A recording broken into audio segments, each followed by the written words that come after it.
Mag-budget ta karon sa ato ang kwarta na 1K lang na. So ang ato ang palitonon is mauni siya, palitonon ni siya budget. Ang kanidaring ubos mauni siya yung utang. Sus kinuupo. So akong utang is 550.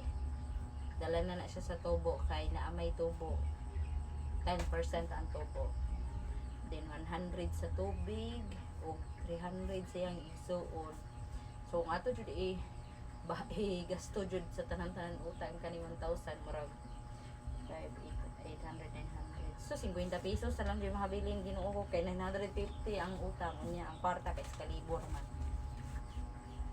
So ang mga kinahanglan unahon lang sa jud naman yung pasensya na jud kayo sa utang jud, ang tupo na lang, ang uban hinaya na lang jud bayad. Pait kayo mag budget o kanang kwarta no. Di jud lalim ginuupo ka ng labinag ta ginuton no pud imong kwarta.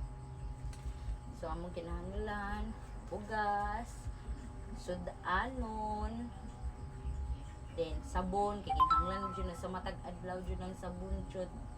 Kay saon na lang kung dili jud labhan ng mga labhonon luoy na jud inahanjay.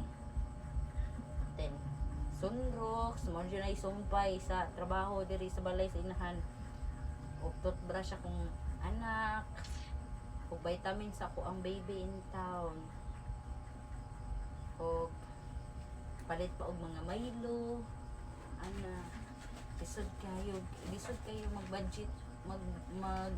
budget og kwarta mo ni pinakalisod na mat kana ganing moro jud imong kwarta pero maglisod jud ka unsaon jud pagsulbad na mag